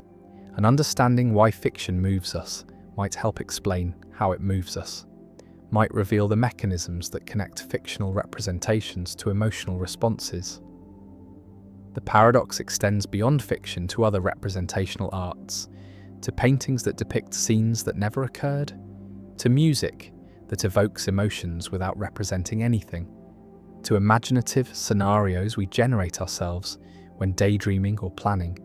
And in all these cases, emotions arise without corresponding beliefs about reality. And this suggests that the relationship between emotion and belief is more flexible than the paradox assumes, that emotions can be triggered in multiple ways, through beliefs about reality, but also through perceptions, imaginings, representations, and stimuli that engage our emotional systems directly. Some philosophers argue that the paradox reveals important truths about the nature of emotion, that emotions are not simply cognitive responses to believed states of affairs, but are complex phenomena involving perception, imagination, physiological arousal, and behavioral dispositions. And these components can dissociate, can come apart, and in fiction, we have the perceptual and imaginative components without the belief component, and this dissociation produces emotional responses that are real but not fully equivalent to emotions directed at reality. And so the paradox is not a problem to solve, but a feature to explain, a demonstration of the complexity of emotional life. The theatre darkens, the film plays, the character suffers, and the audience cries, knowing it is fiction, yet moved nonetheless. And the paradox remains a puzzle about how art affects us, how representation produces emotion, how we can care about what we know does not exist. And the tears are real, even though their object is not. And this strange combination, this ability to be moved by acknowledged fiction, is central to human experience, is what makes stories powerful, makes art meaningful, makes imagination a source of feeling as potent as reality. And the paradox endures, unresolved in the sense that no consensus solution has emerged. No account of emotion in fiction that satisfies all philosophers, only a recognition that fiction moves us, that we respond emotionally to representations, that imagination and emotion are deeply connected, and that the relationship between belief and feeling is more complex than we thought. And the paradox persists as a reminder that human psychology is subtle, that cognitive and emotional systems interact in non-obvious ways, and that the ability to be moved by fiction, far from being a problem or a mistake, is a capacity that enriches life, that allows us to experience more than our immediate circumstances, to feel for others, to explore possibilities, and to find meaning in stories we know are not true. The origination paradox, why you cannot create yourself. A philosopher asks where free will comes from. What makes a choice truly free, truly yours? And the answer seems to require that you be the ultimate source of your choices, that your decisions originate with you rather than being caused by factors beyond your control. And this origination, this ultimate sourcehood, seems necessary for responsibility, because if your choices are caused by factors you did not create, by genes you did not choose, by environments you did not design, by prior causes that reach back before your birth, then how are you responsible for those choices? How are they truly yours? And yet origination seems impossible, seems to require that you create yourself, that you choose your own character before you have a character to make choices with. And this is the origination paradox, the problem that free will seems to require ultimate origination, ultimate sourcehood, being the first cause of your actions, but such origination is impossible, requires creating yourself from nothing, requires existing before you exist to make the choices that create you. And this impossibility suggests that free will, understood as requiring ultimate origination, is impossible, is an incoherent concept, and responsibility is problematic. And this paradox has driven many philosophers to conclude that free will, in the strong libertarian sense, does not exist, cannot exist, and the most we can have is a weaker compatibilist freedom that does not require ultimate origination. Imagine trying to be the ultimate source of your actions, trying to take complete responsibility for what you do, and you trace back the causes of your action. Your action was caused by your decision. Your decision was caused by your desires and beliefs. Your desires and beliefs were caused by your experiences and your innate psychology. Your innate psychology was caused by your genes and early development. Your genes were caused by your parents, and the causal chain extends back before your existence. And at no point in this chain did you create the causes. At no point did you originate the factors that shaped you. And so you are not the ultimate source of your actions. You are a link in a causal chain that extends beyond you.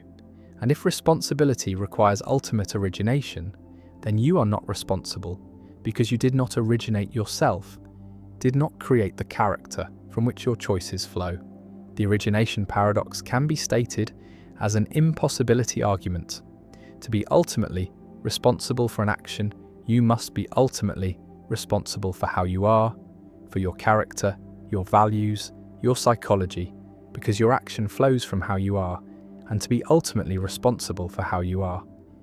You must have chosen to be that way, but to choose to be a certain way, you must already have some character, some values, some psychology to make the choice with, and this prior character must itself have been chosen if you are to be ultimately responsible for it.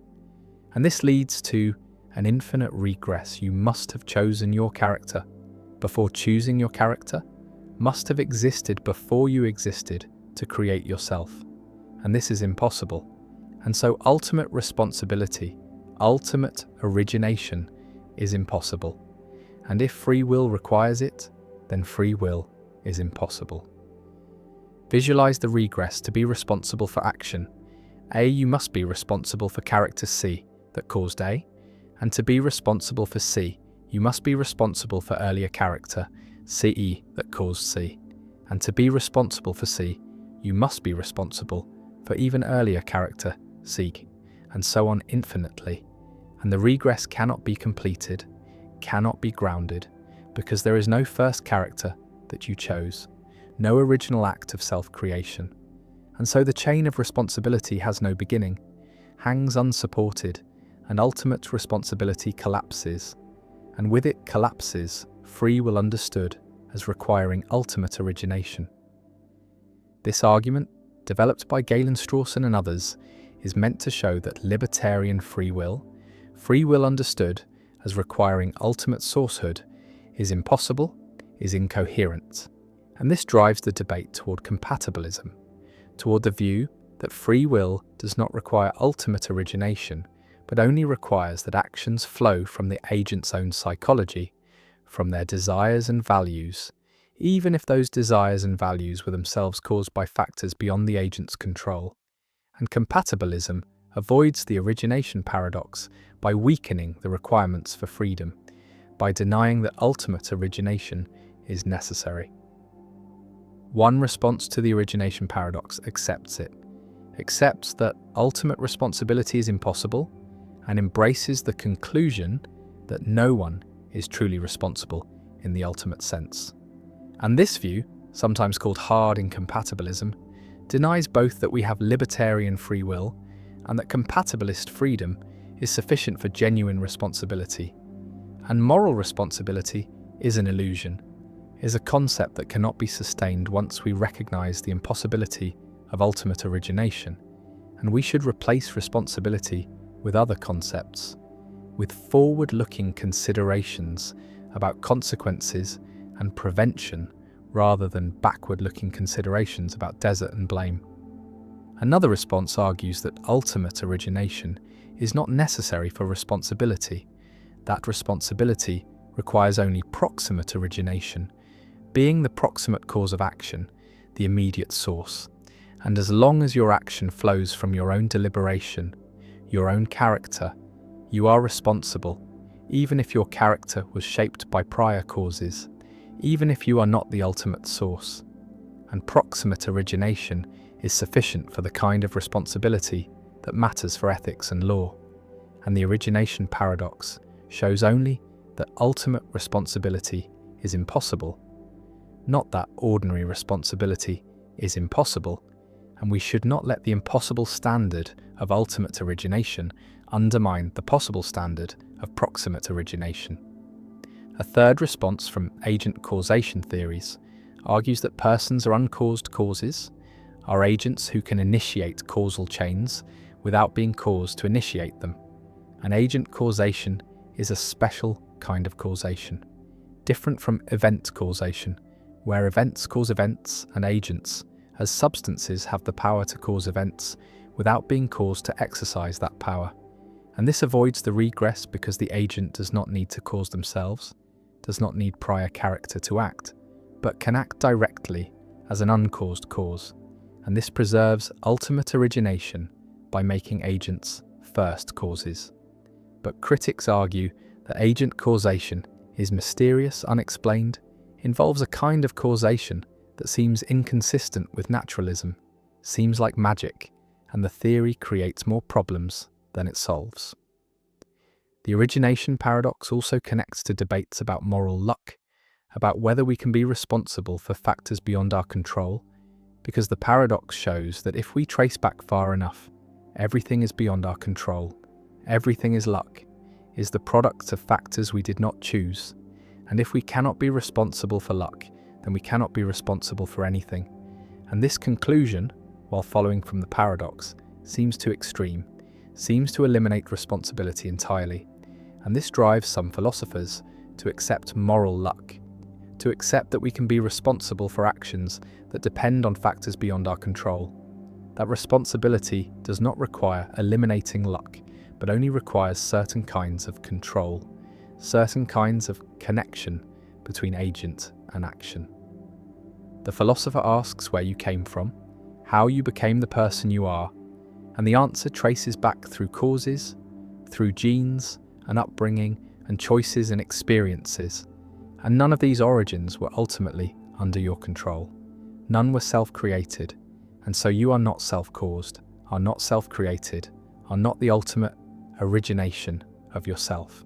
And if responsibility requires self-creation, then you are not responsible, and the origination paradox stands as a permanent challenge to libertarian theories of free will, shows that ultimate origination is impossible, shows that we cannot be the uncaused first causes of ourselves, and whether this impossibility undermines all responsibility or only ultimate responsibility remains contested, and the paradox persists, a challenge to the idea that we are truly the authors of our actions, truly the originators of our choices, and the causal chain extends back, and you stand in the middle, caused by the past, causing the future, and where you came from. Who created you? The answer is no one. You emerged from causes, were shaped by forces, and the origination was not yours, was nature's, was the universe's, and whether this makes you unfree, makes responsibility impossible, remains one of the deepest questions in philosophy of free will, and the origination paradox endures, impossible to solve, impossible to escape, a permanent reminder that self-creation is impossible, and ultimate origination is a fantasy, and what we are left with is proximate origination, being the immediate cause of actions, being the link through which causes flow, and whether this is enough for freedom remains the central question, and the paradox stands, stark and unavoidable, showing that we did not create ourselves, cannot create ourselves, and yet must live and choose and be responsible somehow. The paradox of democracy, when majority rule destroys itself. A democratic society values freedom and equality, gives every citizen voice, allows majority rule to determine policy, and this seems just, seems fair, seems like the best system for governance. And yet democracy contains internal tensions, contains paradoxes that threaten its stability, and one fundamental paradox asks, what democracy should do when the majority votes to end democracy? When the people use democratic procedures to elect authoritarian leaders who promise to dismantle democratic institutions? And if democracy respects majority, will it must allow this outcome, must permit its own destruction? But if democracy forbids this outcome, prevents the majority from choosing authoritarianism, then it violates its own principles, acts undemocratically. And this is the paradox of democracy, the recognition that democracy's commitment to majority rule can lead to outcomes that destroy democracy itself. And navigating this paradox requires balancing competing values, requires defending democracy sometimes against democratic procedures, requires recognizing that procedural democracy is not sufficient, that substantive commitments to rights and freedoms are necessary to preserve democracy. And this paradox has been central to political philosophy since ancient times, was recognized by Plato, who argued that democracy tends toward tyranny, and the paradox remains relevant today as democratic societies face authoritarian movements that use democratic means to gain power. Imagine an election where an authoritarian party campaigns on promises to restrict freedoms, to eliminate checks and balances, to concentrate power, to end future elections, and this party wins a majority, wins through legitimate democratic procedures, through free and fair voting, and now the society faces a choice. Honour the election results and allow democracy to be dismantled, or override the results and preserve democracy by undemocratic means. And neither option is satisfactory. Both involve betraying core democratic values. And the paradox emerges from the fact that democracy values both procedural fairness and substantive freedoms. And these can conflict. Majority will can threaten minority rights, can threaten the institutions that make democracy possible. And when conflict occurs, democracy faces an impossible choice. Preserve procedure or preserve substance, respect majority, will or defend fundamental freedoms. The paradox connects to Karl Popper's paradox of tolerance, the recognition that unlimited tolerance leads to the disappearance of tolerance, that tolerant societies must be intolerant of intolerance to survive. And the same structure applies to democracy. Unlimited democracy, democracy that respects all majority decisions regardless of content, leads to the disappearance of democracy. And democratic societies must be undemocratic toward anti-democratic movements to preserve democracy, and this creates the paradox. Democracy must violate its principles to preserve its principles, must act undemocratically to remain democratic. And this tension is permanent, is inherent in the structure of democracy, cannot be fully resolved, but must be managed through careful balancing of competing considerations.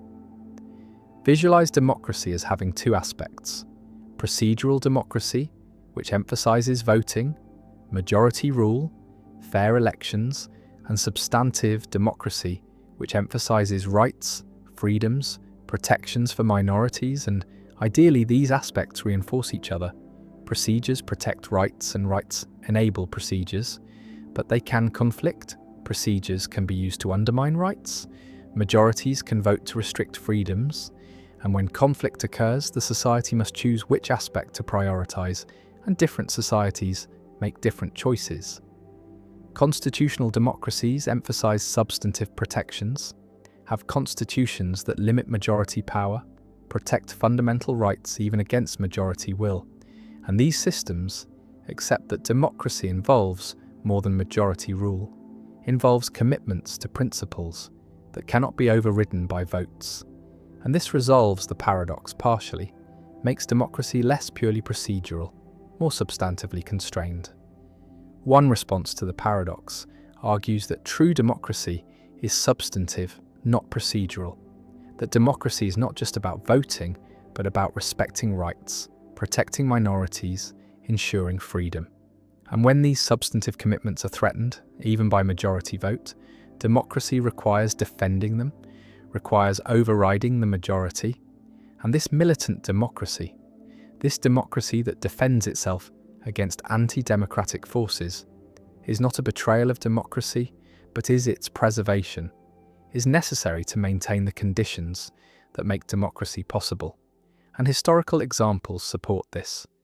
Societies that failed to restrict anti-democratic movements, that allowed authoritarians to use democratic procedures to gain power, lost their democracies, and hindsight suggests that early intervention, that militant defense would have been justified, would have preserved democracy even though it involved undemocratic means. Another response distinguishes between procedural rules and constitutional principles, argues that democracies should have entrenched principles that cannot be changed by ordinary procedures, that require supermajorities or constitutional amendments, and these entrenched principles include fundamental rights, democratic structures, and protections for minorities. And ordinary majorities can make policy within these constraints, but cannot override the principles themselves. And this response preserves both procedural and substantive democracy, allows majority rule within limits. And the paradox is resolved by recognizing that democracy is hierarchical, has constitutional principles at one level, and democratic procedures at another. And procedures operate within the framework set by principles, and this framework is not itself subject to ordinary democratic revision. A third response embraces the paradox, accepts that democracy is inherently unstable, inherently vulnerable to self-destruction, and argues that this vulnerability is a price worth paying for freedom, that the alternative, restricting democracy to protect democracy, is worse than the risk of democratic collapse. And this radical democratic response trusts in the people, trusts that majorities will not choose their own oppression, and when they do, the society pays the price. And this response is rare.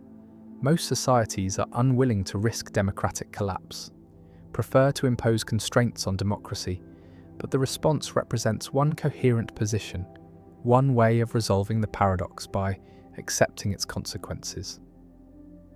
The paradox also appears in debates about hate speech, about whether democracies should allow speech that advocates for the destruction of democracy, speech that promotes authoritarianism or discrimination.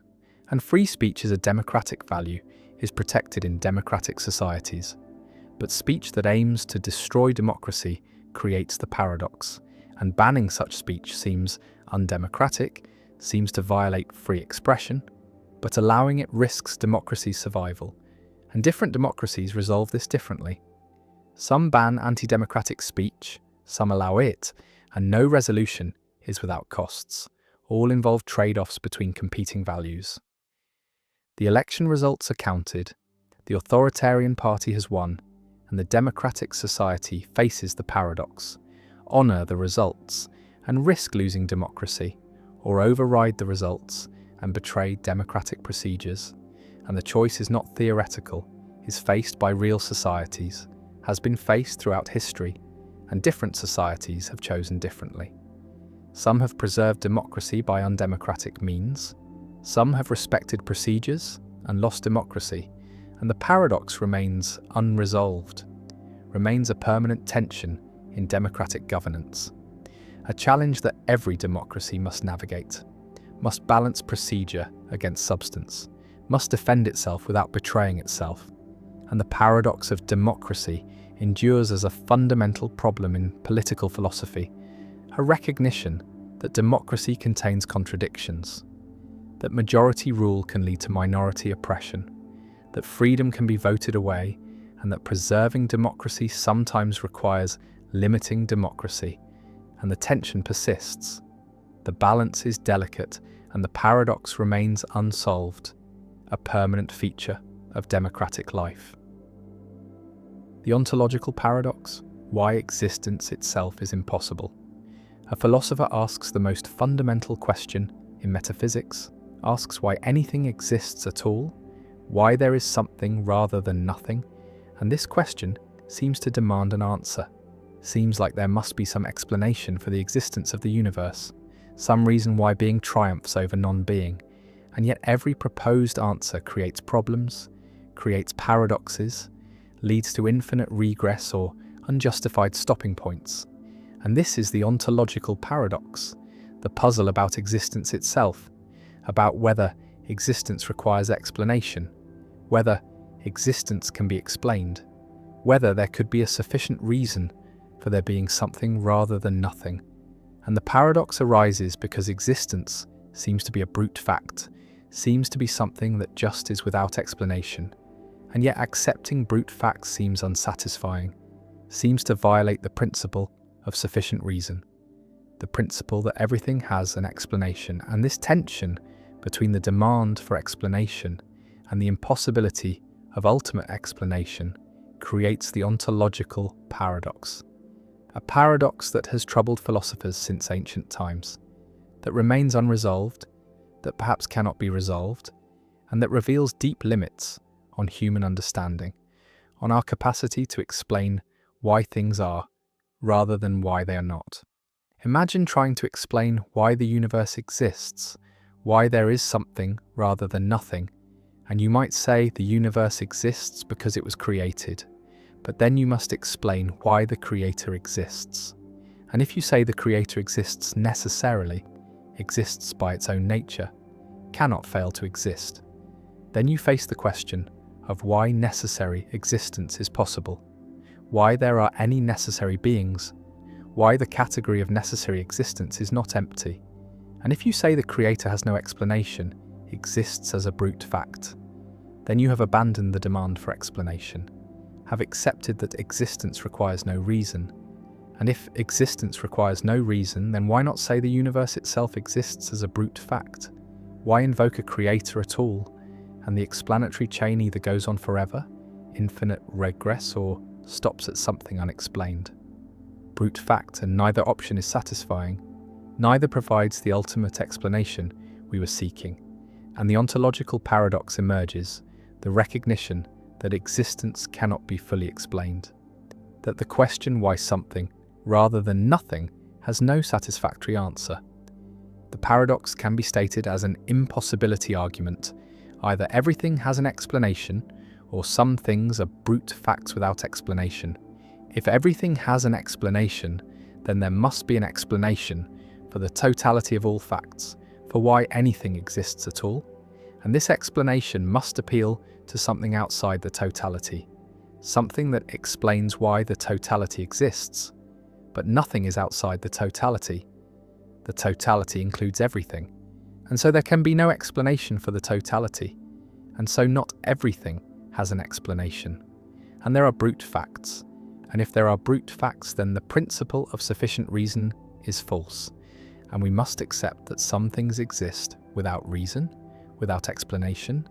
And if existence requires no explanation, then the question, why something rather than nothing has no answer, is not a real question, is based on the false assumption that existence requires explanation. Visualize nothingness, absolute nothingness, no matter, no energy, no space, no time, no laws of nature, no mathematical structures, no abstract objects, nothing at all. And from this nothingness, something emerges. The universe comes into being. And the question is why? What caused this emergence? What explained this transition from nothing to something? And the problem is that causes and explanations presuppose existence, presuppose that there are things that can cause and explain.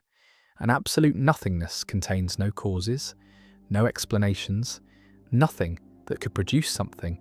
And so the emergence from nothing seems impossible, seems to violate principles of causation and explanation. And yet here we are.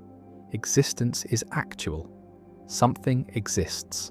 And this existence seems inexplicable, seems to be a brute fact that cannot be explained in terms of anything more fundamental, because there is nothing more fundamental than existence itself.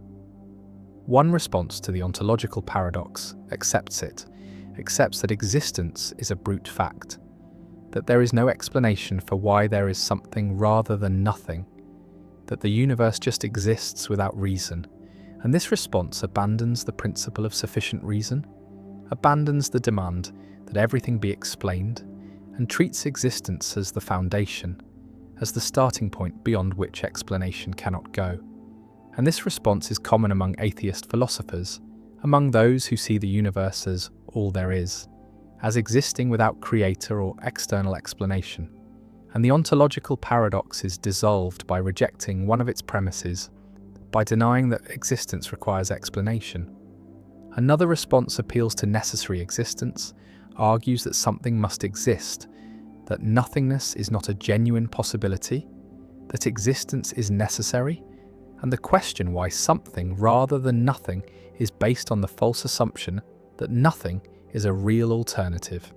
And various arguments have been offered for necessary existence, arguments that nothingness is unstable, that something must arise from nothing due to quantum fluctuations or logical necessity, or arguments that necessary beings like God exist by their nature and cannot fail to exist. And these arguments attempt to show that existence is not contingent, not dependent on external factors, but is necessary, is unavoidable. And if existence is necessary, then the question why something rather than nothing dissolves. The answer is that something must exist. Nothing is not an option. A third response questions the question, argues that why is there something rather than nothing is not a genuine question, is based on confusion about what questions can meaningfully be asked. And the question presupposes that nothing is the default, the expected state, and something is the deviation that requires explanation. But this presupposition is unjustified. There is no reason to privilege nothing over something, no reason to think nothing is more natural or more likely. And if something and nothing are on equal footing, then the question collapses, becomes unanswerable because it has no presupposition to support it. And the ontological paradox dissolves because the founding question is revealed to be pseudo-question.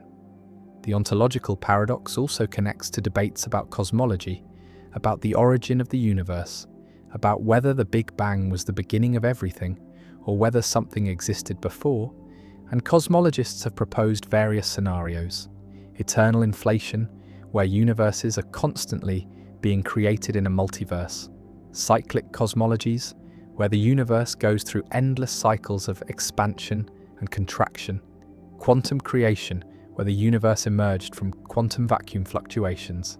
And each scenario pushes the question back, explains our universe in terms of something more fundamental. But the question remains why that more fundamental thing exists, why there is quantum vacuum, why there are laws of physics, why there is anything at all. And the ontological paradox persists at every level, cannot be escaped by postulating more fundamental entities or processes. Some philosophers embrace the paradox, treat it as revealing something deep about the limits of explanation, about the structure of understanding. That explanation must stop somewhere, must reach a foundation that is itself unexplained. And existence is that foundation, is the basic fact that grounds all other facts. And accepting this involves accepting that not everything can be explained, that the demand for total explanation is impossible to satisfy.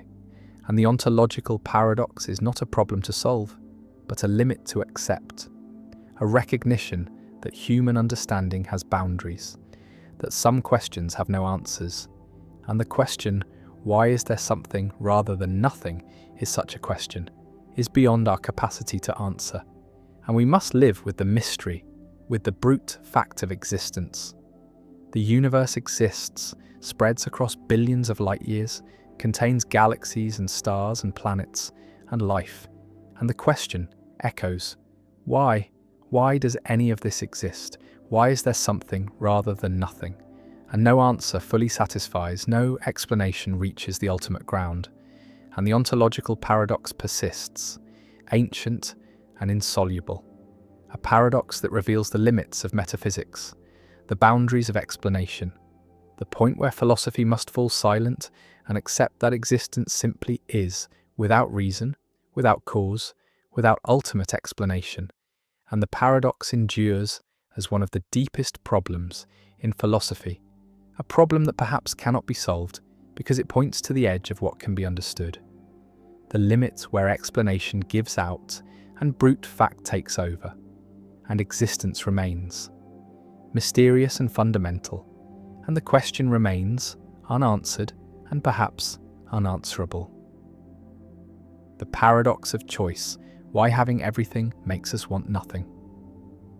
A shopper stands in the cereal aisle of a modern supermarket, surrounded by hundreds of options, dozens of brands, each offering multiple varieties, chocolate cereals and fruit cereals and granola and organic options and sugar-free options and high-fiber options. And the shopper came with a simple goal, to buy cereal, but now faces a wall of choices, and minutes pass. Then more minutes, as the shopper reads labels, compares prices, weighs nutritional content against taste preferences, and the simple task becomes exhausting, becomes overwhelming, and eventually the shopper either picks something randomly just to escape the aisle, or leaves without buying anything at all, paralyzed by too many options. And this is the paradox of choice, articulated by psychologist Barry Schwartz. The observation that while having some choice is better than having none, having too many choices can actually make us worse off, can lead to decision paralysis, anxiety, dissatisfaction, and regret. And this paradox challenges the assumption that more freedom and more options always lead to better outcomes, suggests instead that there is an optimal amount of choice beyond which additional options become burdensome rather than beneficial. Imagine living in a world with few choices, a small village where there is one type of bread, one kind of shoe, limited options for occupation and lifestyle, and people generally wear what everyone wears, eat what everyone eats, follow the paths that tradition provides. And this limited choice can feel constraining, can prevent people from finding what truly suits them, can force them into roles and lifestyles that do not fit, but it also simplifies life, reduces the cognitive burden of decision-making, provides clear social scripts and expectations, and people in such societies often report high satisfaction because expectations are managed. because the gap between what they have and what they could have is small. And now contrast this with modern, affluent societies where choice proliferates endlessly, where every decision, from what to eat for breakfast to what career to pursue, involves navigating vast option spaces. And while this freedom allows for personalization, allows people to find exactly what they want, it also creates anxiety, creates the constant question of whether a better option exists, whether the choice made was optimal. And this anxiety erodes satisfaction even when the chosen option is good, because the existence of unchosen alternatives haunts a decision. The paradox operates through several psychological mechanisms. First is decision paralysis. When faced with too many options, the cognitive load of evaluating them becomes overwhelming. And rather than carefully comparing all options, people either make hasty decisions to escape the complexity or defer the decision entirely, avoid choosing at all. And this is why offering more product varieties can sometimes decrease sales. Why adding options can reduce rather than increase engagement, because each additional option adds to the burden of decision making, and at some point the burden exceeds the benefit and people opt out. Second is regret and second guessing. When there are many options and you choose one, the existence of all the unchosen options creates opportunity for regret, creates the thought that perhaps one of the other options would have been better, and this regret is stronger when there are more alternatives, because each alternative represents a path not taken, a potential source of better outcomes. And so the chosen option must compete not just with reality, but with imagination, with idealized versions of what the unchosen options might have provided, and actual outcomes rarely exceed these idealized counterfactuals. And so satisfaction decreases even when the choice is good. And this effect is amplified when choices are reversible, when you can change your mind, because reversibility keeps all options perpetually open, prevents commitment, prevents the psychological closure that comes from accepting a decision as final. Third is the escalation of expectations. When there are few options, we expect less. We accept what is available and feel grateful if it is good. But when there are many options, we expect to find exactly what we want, expect the perfect fit, and our standards rise. And this rising threshold means that good outcomes feel merely adequate rather than excellent. And satisfaction depends not on absolute quality, but on the gap between expectations and reality. And more choice raises expectations faster than it improves outcomes. And so, the net effect is decreased satisfaction, despite better products and more freedom. Visualize a graph with number of options on one axis and satisfaction on the other, and the relationship is not linear but inverted U-shaped. Satisfaction rises as options increase from 0 to some moderate number, perhaps 5 or 10, because having some choice allows people to find something that fits their preferences. But beyond that optimal point, satisfaction begins to decline, and at very high numbers of options, satisfaction may even fall below the level experienced with minimal choice, because the cognitive and emotional costs of choosing exceed the benefits of additional options. And this inverted U captures the paradox, shows that more is not always better, that optimization requires moderation, that there is such a thing as too much freedom. The paradox has practical implications for product design, marketing, and policy. Companies that offer too many products may overwhelm customers and reduce sales, while companies that curate their offerings, that limit choice to a manageable set of high-quality options, may increase satisfaction and loyalty. And this is why successful brands often limit their product lines, why Apple offers relatively few models compared to competitors, why some restaurants have short menus. The limitation is not a failure, but a strategy, a recognition that customers benefit from being protected from too much choice, from having the decision space narrowed by experts who have already done the filtering. The paradox also affects personal life and well-being. Modern individuals face an unprecedented number of choices about identity, lifestyle, career, relationships, and consumption. And while this freedom is liberating in principle, in practice it can be exhausting, can create a sense of being overwhelmed, can generate anxiety about missing out on better options, and research shows that people in societies with more choice are not necessarily happier, that reported life satisfaction has not increased proportionally with the explosion of options, and some argue it has decreased, that the paradox of choice contributes to rising rates of anxiety and depression, that the burden of constructing a life from infinite options without clear guidance is a source of modern malaise. One response to the paradox is to adopt satisficing rather than maximizing as a decision strategy. Maximizers seek the best option, the optimal choice, and this requires evaluating all possibilities, comparing exhaustively, and the process is endless because there is always the possibility that a better option exists somewhere. While satisficers set a threshold of good enough and choose the first option that meets that threshold, and satisficers experience less stress, less regret, and higher satisfaction because they commit to good options without torturing themselves about whether better options exist. And embracing satisficing is a way to opt out of the paradox, to limit self-imposed choice burden even when external options are numerous. Another response is to establish routines and defaults, to make decisions once and then follow the decision automatically in the future, to reduce the number of active choices required.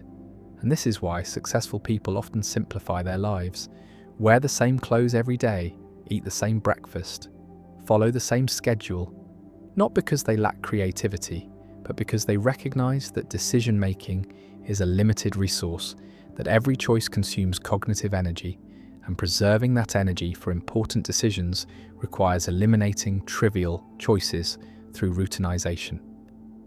A third response is to embrace constraints, to deliberately limit options, to refuse to consider all possibilities, and this might involve setting rules like, I only shop at this store, or I only consider jobs in this city, and these self-imposed constraints reduce the choice space, make decisions more manageable, and paradoxically increase freedom by preventing paralysis, by ensuring that decisions get made rather than deferred indefinitely.